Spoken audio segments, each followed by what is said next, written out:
I'm okay. I'm just, I was thinking lately, it's been a while, but, transitions, it's that funny time of year because, I'm a school teacher as well. So transitioning from this busy school year to like a quieter summer or maybe not so quiet. And then also like transitioning, I know there's been moving going on and shifting of like homes and places. So kind of transitions and beginnings and endings, I guess, in relation to transitions. Yeah, what does that light up for you? Yeah, I mean, as you know, I just recently moved into a new place, and so definitely a big transition for me. It's a big transition, not just because it's moving houses. I've moved many houses, I've moved countries, different cities. So, and what's really different for me is that, for those who may not know me, I'll share something a little bit personal, is that I am a single mother and my partner and I are still very much good friends, but we are for the first time physically separating. And so it is a big transition to transition from a family unit to now having my own place, and for the kids to adjust to having two households.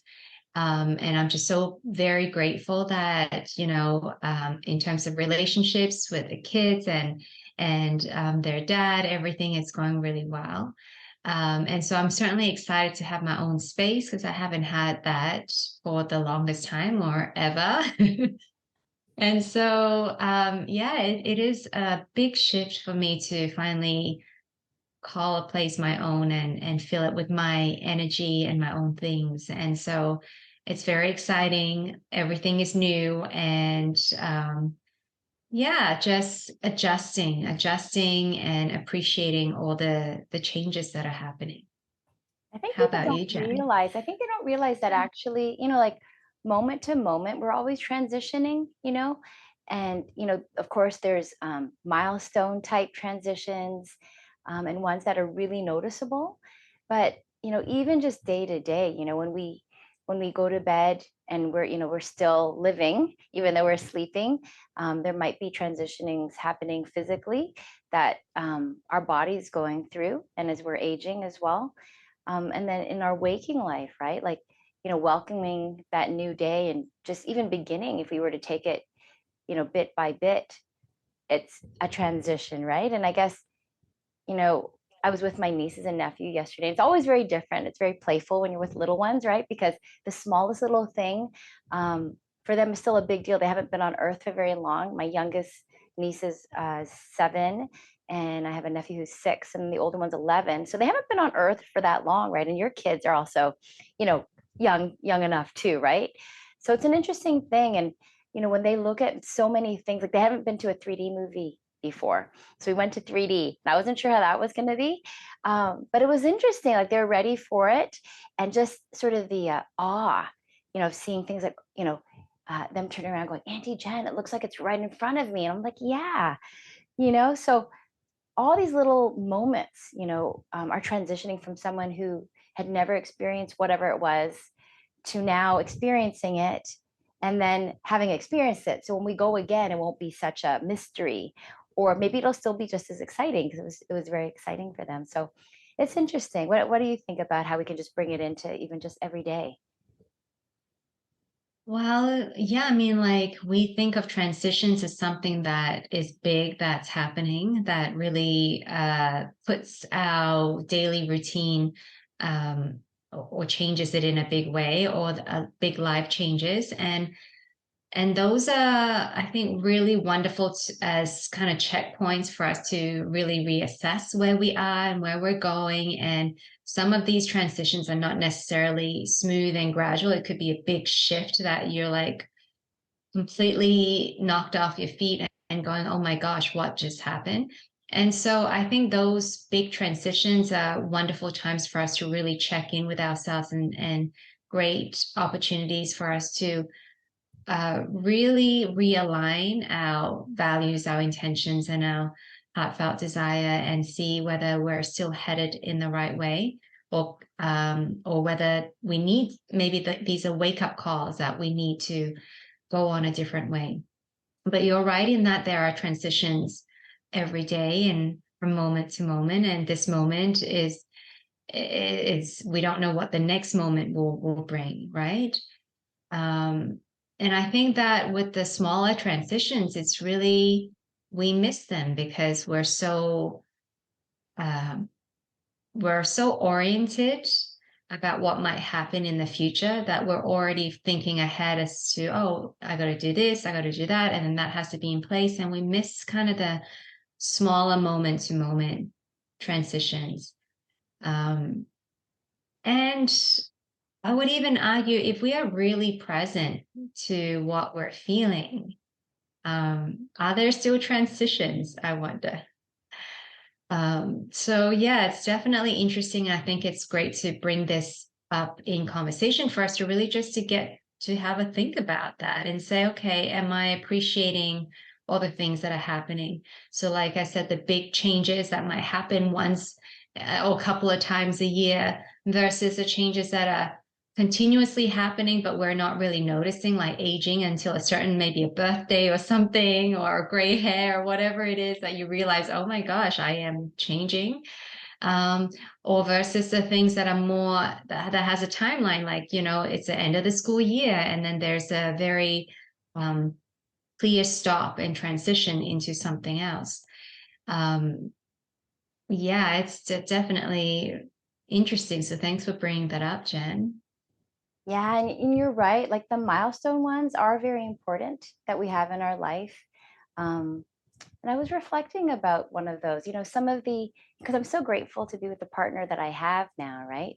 But when I think back to some of the partners I've had previously, it's interesting because it's not that I wish them away exactly, because I really feel like had I not been with them, I don't know, it's not that whole like, oh, everything happens for a reason, like not that even exactly, but I know for sure I got something from it, like maybe either realizing what um, I wanted in my life, or what felt right in my life, or what I would want to stand up for.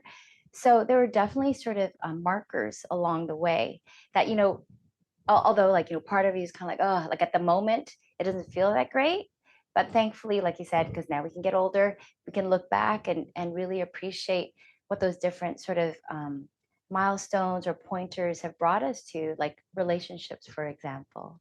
Yeah. Yeah.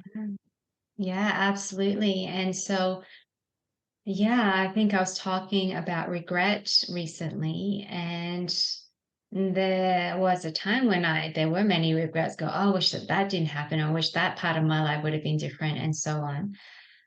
But now, at where I am right now, I'm feeling just a lot of gratitude for everything that's happened, because if those things had not happened, would I still be on the same path? Would I still have found myself in the same way? Would I have found myself at all? I don't know. Maybe there could have been an easier way, but then the end point would also be different. And so, knowing what I know now and experiencing myself as the person I am now, I understand that everything that happened before led me to where I am now. And you are absolutely right in that some of the experiences that we had that were very challenging are the ones that really woke us up. Like, it made us question, it made us become curious, and it made us feel like, is this it, or or is there something else? What can I do for me to get to a place where I'm more content and whole? And so I think that these kind of experiences, and these could be the transitions that we talk about, maybe in and out of relationships or whatnot, but I now can look back and be very grateful and actually see that, wow, I learned from this relationship this about myself. And so that when I do now interact with people in general, and even for a life partner, it's that I am that much more clear what it is going to be, really supportive for my growth. So, yeah, absolutely. And I have to say, like you speaking about that, you know, when I was looking for the next partner and I was really, coming out of a really deep one as well. Like when I became single, uh, yeah, there was a list. I came up with a really long list, and it wasn't necessarily like it wasn't like their fault or anything. But then I had realized, like, I wanted somebody who wanted to travel, and these are all the countries I want to travel to, and then I wanted someone who like cared about others in a very loving way and loved the earth in a loving way. Like all these things emerged because of that. And it was really helpful to be able to check off, all the different things at that time because it was such a big transition for me. I had been in that relationship for, I guess it was like 10 years. So, you know, coming out of that relationship, I had to and also maybe a certain time in my life because I guess I was in my 30s. So for me, that was still it felt quite young actually. And still figuring out, what it was that I wanted, how I wanted to live my life, right?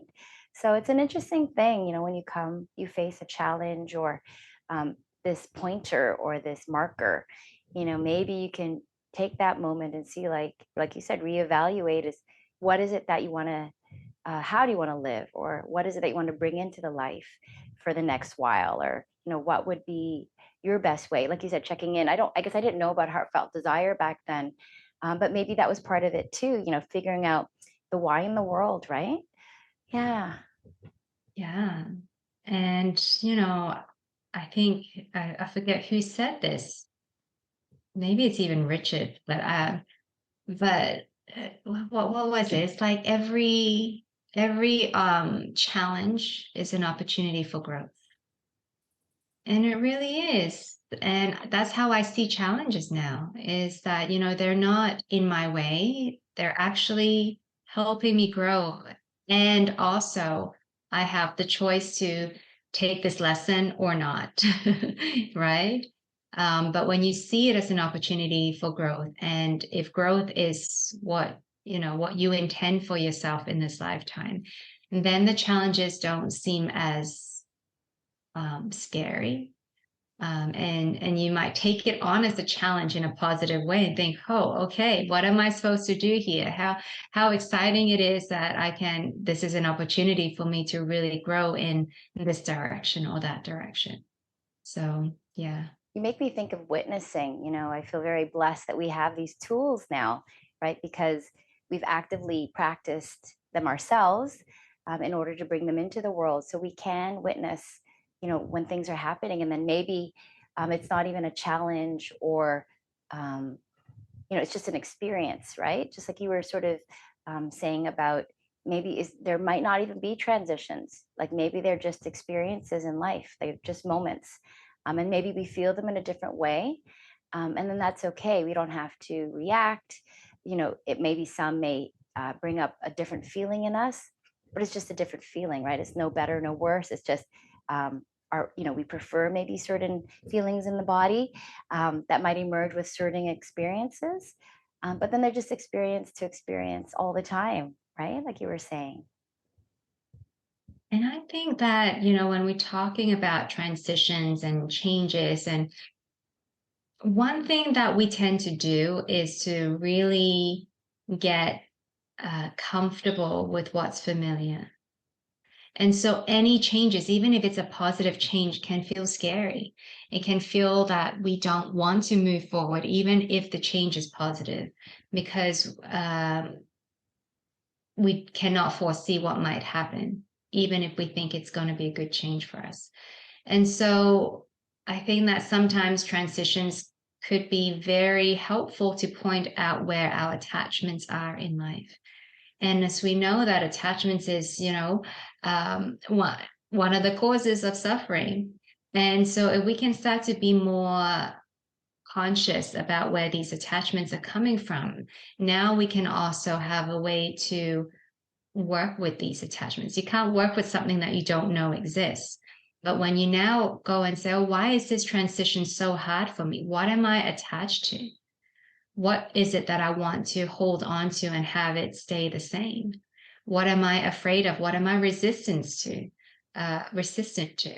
And I think that could be really helpful inquiry for us to bring into not even just the big, transitions, but everyday things like, oh, the school year is ending or, something else that might be happening. And really just taking this as part of your daily practice of inquiry. Okay, where am I attached? Where am I resisting? And is this something that leads to something that is deeper and more deeply rooted in myself? Or is this just a preference? And that once I recognize that, then I'm actually okay with whatever options that may present themselves. I feel like that might be a really good tip, actually. Like if people could, like you said, bring that into an inquiry, some of those questions you just said, um, they can really point to those attachments, like you said. And that makes me think of maybe another tip to add on to that would be bringing in the opposites then. So if something really strong, especially like an extreme is emerging, that's a pointer that, like what's that opposite, right? Like, you're so full of bliss or joy in this thing, and then maybe there's an opposite to that. Like, that's interesting. So, what is it maybe that you're averted to, possibly, right? Just taking a notice, not even needing to change the situation, or the reverse, right? Like, you're really averted to something, you're feeling really um, not liking the situation you're in, and then knowing, okay, there's the opposite there too, there's a joy there. So, what is that? And bringing in all those inquiry questions. So, what are some maybe, maybe three good inquiry questions do you think that somebody might be able to bring in with these practices we're suggesting? Well, I think that, a lot of the times we can get very cognitive about these things. So while I think it's very interesting to figure out, okay, where are your attachments? Where are you averting?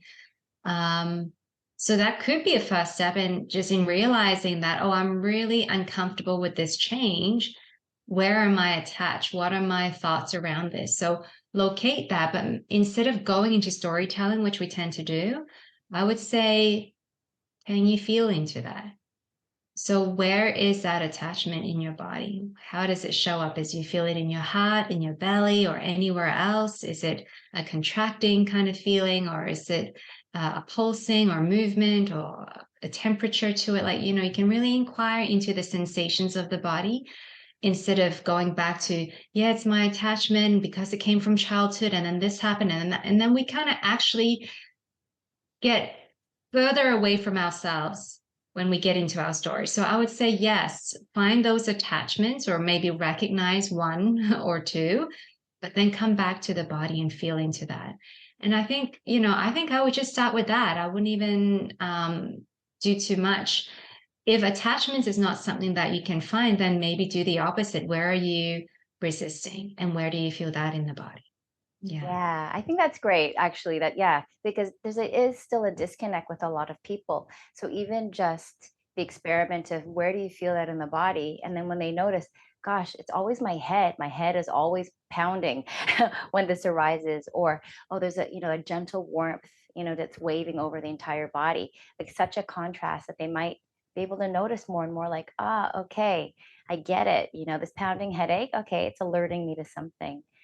Yeah, I think we can get maybe the listeners to try those out and just see, as we transition into different seasons, um, maybe there's something there that they can work on.